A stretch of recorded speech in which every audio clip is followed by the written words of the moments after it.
The following information will assist you in the development of your skill and judgment when braking in snow. Following a program of investigation by the brake engineer, the requirements for carrying out the running brake test have been amended. We shall look at the background, the technical conclusions of the test program, and the revised instructions to drivers.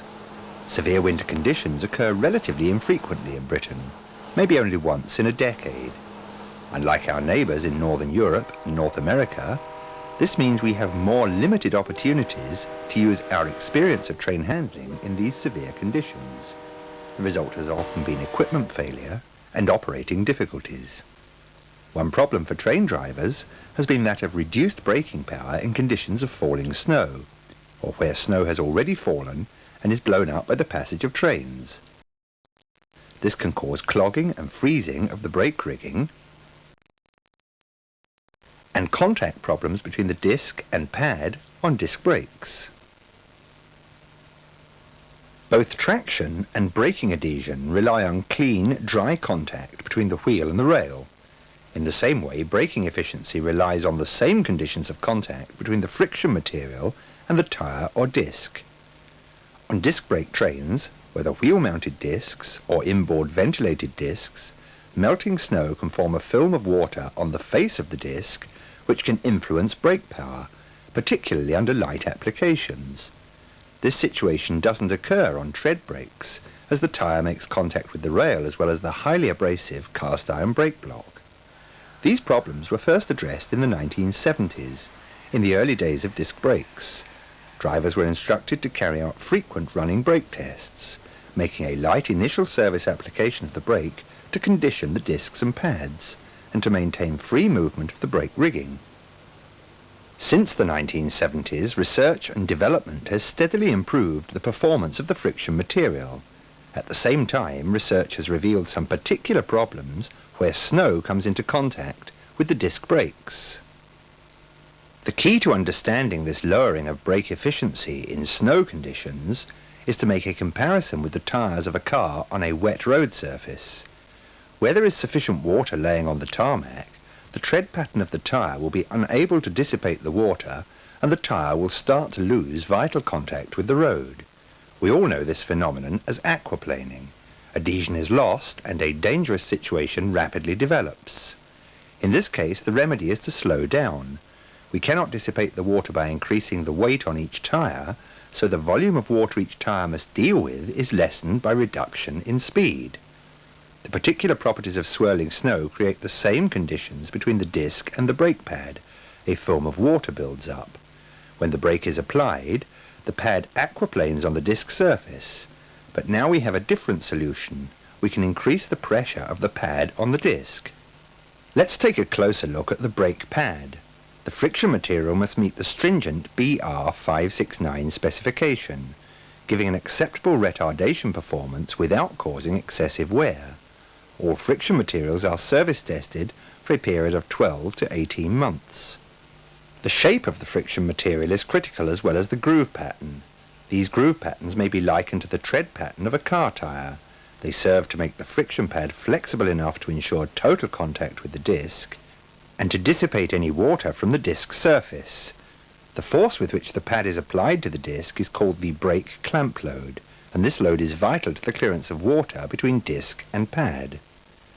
The specification for friction material also incorporates dry to wet frictional relationship. We can see from the graphic how the gap between the lower wet friction curve and the upper dry friction curve narrows as the brake clamp load is increased. Let's have a look at another example. If you drive your car through a body of water, say a flood or a ford, a light, normal application of the foot brake will immediately demonstrate a severe loss of brake power.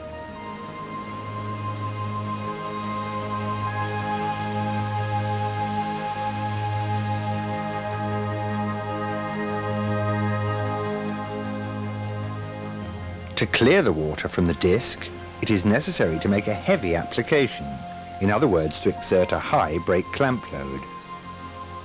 The friction pads have now been able to clear the water, and the brake, once again, works efficiently.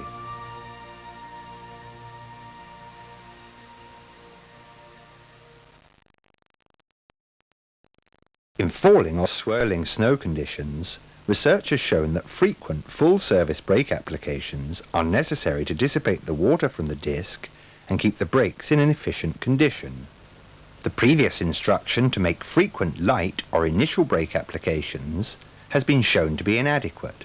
Quite simply, the brake clamp load was insufficient to clear the water and condition the brake. Let's have a look at some test data to illustrate the point. In the first example, the driver made an initial application as a running brake test. In the following full-service braking, the stopping time and distance was considerably extended. The brakes were still aquaplaning. In this condition, the brake power can be severely impaired. In the second example, the driver made a full-service brake application as his running brake test.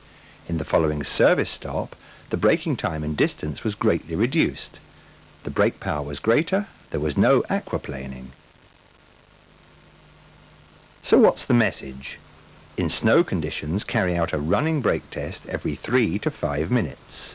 Put the brake in full service and leave it until you can feel a good, normal rate of retardation, reducing the train speed by at least 10 miles per hour.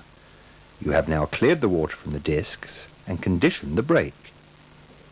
In service stops to stations or signals at danger, or in slowdowns to speed restrictions, brake earlier than usual and always start with a full service application, then reduce the braking as required.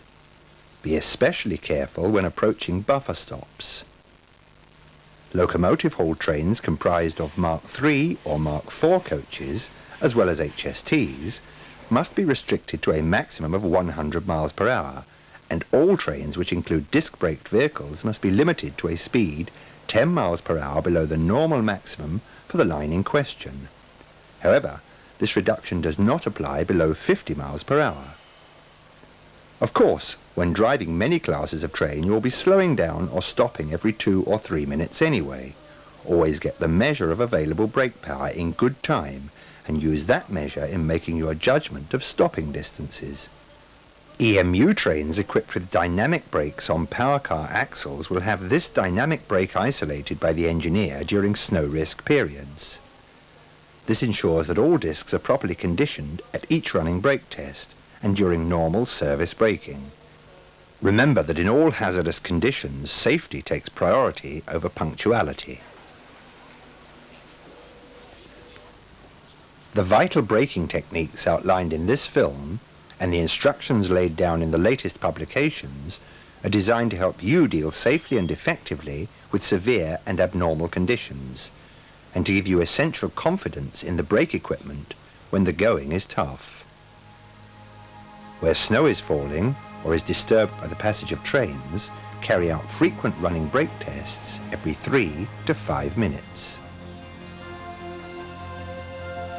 Do so by making a full service application and reducing the train speed by at least 10 miles per hour.